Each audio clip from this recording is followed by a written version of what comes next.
gimmick. And I've been at this branding marketing world for 35 years. You had asked about my backstory. And I grew up in kind of a storytelling family up at the Seattle Pacific Northwest area. And now I've been living down in Phoenix, Arizona since I graduated from university back in the early 1980s.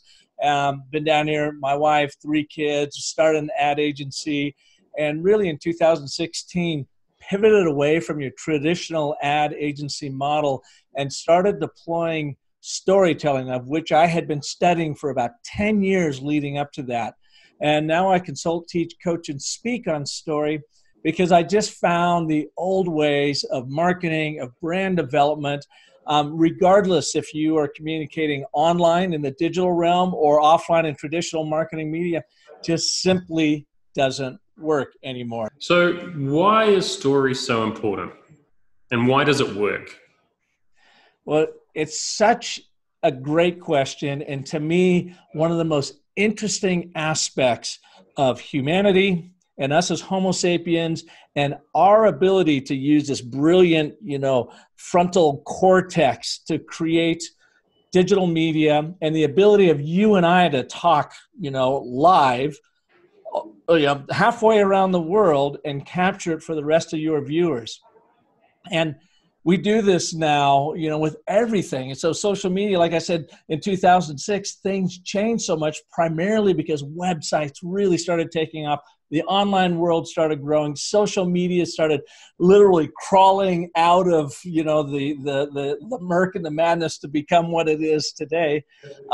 And so our technological prowess are able to create these mediums at like that compounding rate of Moore's law. Like, every year, every 2 years, things double in pace and size and ability. But we are still walking around with our monkey brains. That little internal brain, some call it the reptilian brain, the limbic system. When this is the same apparatus that our ancestors walked around the savannah with 70,000 years ago, and it had one primary function, and that was survival of the fittest. And we did that by communicating, by using stories. No other animal uses stories. We are storytelling monkeys. And we use it to create a collective consciousness, an imagined reality that we can all live into. We use it as a coordinating force, an organizing force that pushes us forward. So let's fast forward 70,000 years to today. You and I and everybody watching this are absolutely bombarded with messages in every possible way, online and off. Think of all the channels that we deal with. I know primarily talking about LinkedIn with this particular group, that's just one channel. So what has happened is we are being bombarded by these messages and it's still being sifted through this little funnel of the limbic system, and we can't make sense of it. Our monkey brains can't make sense of it unless we hack that whole system by using these proven primal narrative structures that literally have been around, have evolved us from cavemen and women to consumers today. And those are the 3 primary frameworks that I teach on to help people, cut through the cacophony of communication that we all compete in, actually connect on a very primal level with people, engage them, and then move them to action. Let's start from backwards. So I started with the most complicated way of doing it first and foremost. And as I was doing this, I started finding other techniques that I could add to it and simplify it. The 5 primal elements of story that you can use, and boiling it right down to the and, but, and therefore. By the way, all 3 of these frameworks we worked through at the Social Media Marketing Conference in New Zealand. So let's do it backwards from how I learned it. The and, but, and therefore. That is a technique that I think is so powerful. Think of it as a 3-act structure to a story. You've got the setup where you use the and. You have but that then introduces the complication or the problem that you're solving for. And I would imagine most of your listeners or viewers here are business people. So if you're in the business world, your brand is always about solving for something. And then there's the therefore, here's how we go about it. So I used it a little bit, at the beginning of this. I've been in the advertising branding world for 35 years and have helped a lot of purpose-driven brands grow through the influence of mass media. So that's my setup. But Everything changed, I noticed, in 2006, starting with technology. It handed the power of communications over to folks like you and I. So now the masses became the media, and they own your brand story, impacting how you communicate both externally and actually internally with your own people. Therefore, here's the solution. Now, as a brand development guy, I consult, teach, coach, and speak on the primal power of story, what I call the applied science and bewitchery of story, to overcome our technical prowess of being able to bombard you with content and actually hack the brain and hook it in how we are meant to create meaning out of the madness of being alive. So that's my ABT. And that's this I found, this was, by the way, a narrative structure that I found through Dr. Randy Olson, who's a Harvard evolutionary PhD biologist, went on to USC Film School, understood the story side of life, and his work in the world today is helping scientists communicate their high-level, lofty thinking through the power of story and using this very, very basic structure of and, but, and therefore. Yeah. And for me, if I break that down to practicality, that ABT, the and button, therefore, is just the perfect structure for so many of, let's say, posts in today's world where we're using social media and things like that, where you need to be clear, succinct, and to the point in the shortest possible time frame or character count to actually get a message across. It's a great way to think about structuring the message that you're trying to get across. Absolutely. But I want to show you just a comment, an input I got on Friday on my Business of Story Facebook group that talks about and shows how this ABT works. Len, let me show you this. So this Eric Relia, I just totally destroyed his last name because I don't know what it is. I don't know Eric other than he's a part of the group. Mm-hmm. And he writes, he goes, I took a stab at applying ABNT, the ABT, the and, but, and therefore method. Feels a bit like I'm using circular logic. There are literally millions of people, patients and non-patients alike, who are ashamed of or unhappy with their smile and not able to find an easy, painless, and affordable way to regain the life-changing confidence to smile. So kind of a long little setup. Mm-hmm. Now his problem, but smile transitions is easy, painless, and affordable. So he's not really sharing a problem here. He's just getting right to the sale, which, by the way, we all often do. It fits right over your own teeth and is thin and strong and doesn't go on. You can kind of read through this. Yep.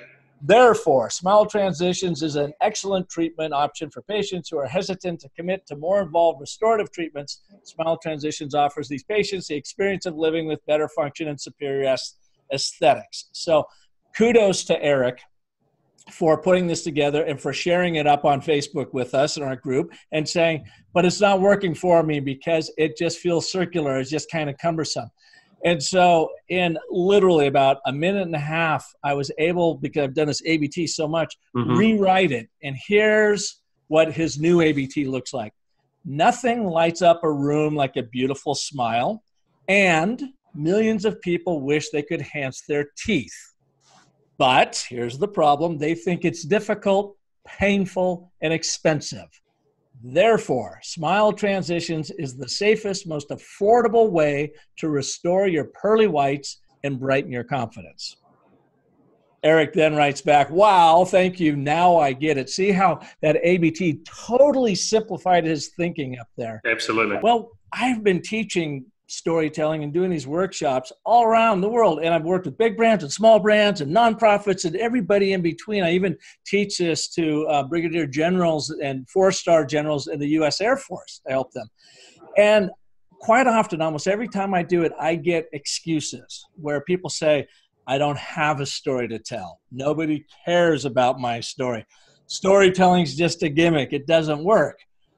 It goes through all of these 5 stages right up to acceptance. And that acceptance is, oh my God, they just saw it happen before their very eyes, or they were able to find their story and piece it together. And then I get an email or I get a call or something like, I had no idea this stuff actually worked. I just tried this the other day and I just showed up with $10,000 in more business. Massive believer and advocate of the fact that people still want to do business with people. And if all you're doing, again, excuse the language, is saying, buy my shit, then people zone out. So how would you recommend people use story in their own lives when they're communicating on forums, like whether it's LinkedIn, whether it's Facebook or anything like that, in a business setting? Yeah. Well, what I do, and believe me, even I default back to, just pushing stuff out sometimes because that's the easy default mode in all of our brains. But what I do, Glenn, is I start with an ABT. I try to figure out what is the theme of what I'm trying to tell here. And I try to keep that ABT as short, succinct as possible. In fact, the shortest one we've ever come up with, Dr. Olson and I were just laughing about, we were working with the U.S. Park Service last Monday up in Las Vegas. And he's coming out with an ebook on it. And he said, here's like the shortest, most powerful ABT. So just for all of your listeners, viewers here, just internalize this. You communicate and care, but bore. Therefore, the ABT. So what you're trying to do is not bore. And one of the best ways of not being boring is to provide value. You don't have to be humorous. You don't have to be a great, spokesperson. You don't have to be an actor. Just provide value. Get people to care. And so I will often start, and even if you go and look at my LinkedIn bio, it starts with an ABT. It has a setup, problem, resolution, and then here's how you can go about resolving this. And in that process, Glenn, I never ask for a sale. I just give away everything I've learned. I literally just like, here, I've been studying this stuff for so long now. I got a library of this. I've got free tools. I got free ebooks like so many people do. I never think about the sell. The cells take care of themselves. I found if I have to go out and talk someone in to buying me and my service, and I do that through like great storytelling, they become a disgruntled client. They haven't bought into it. They don't need it. I mean, I've learned the hard way. So I don't sell anything. I just share. And then people say, gosh, we would love to bring you in to work with our people. And that's what I have found. I know it goes against the grain. We're all thought we got to sell. Man, you help. The one. Yeah. That is it. That is the gold. And I'm a massive believer in that. It's you give value up front. And then people decide that they want to buy from you. We make buying decisions. We hate being sold to. And so if you are giving that value up front, if you are educating them, and here's the thing, right? There is a massive difference between knowing something and being able to do it. Yeah. And once you know it, then you have to make that choice, isn't it? Am I capable currently with my own capacity of implementing and executing this, or do I seek guidance from the person that gave me that knowledge in the first place? Yeah, I couldn't agree more. You and I had never met before that conference, and we became fast friends. And I've been telling people back here in Phoenix, I go, oh man, I met my doppelganger. It's not that we so much look alike, but Glenn and I are basically roughly about the same age on the same parallel tracks with agencies. He just happens to be in the Southern Hemisphere, and I happen to be in the Northern Hemisphere. But you and I just chatted, and we talked about clients. We talked about what worked for us, what didn't work for us. You told me about your LinkedIn group and the training that you're doing now. You offered that up for me. And what I just enjoyed about our conversation is you were just being as helpful. You would answer any question I had, and I know it never occurred to you that like, oh, and I'm going to sign them up for a big retainer or whatever, Yeah.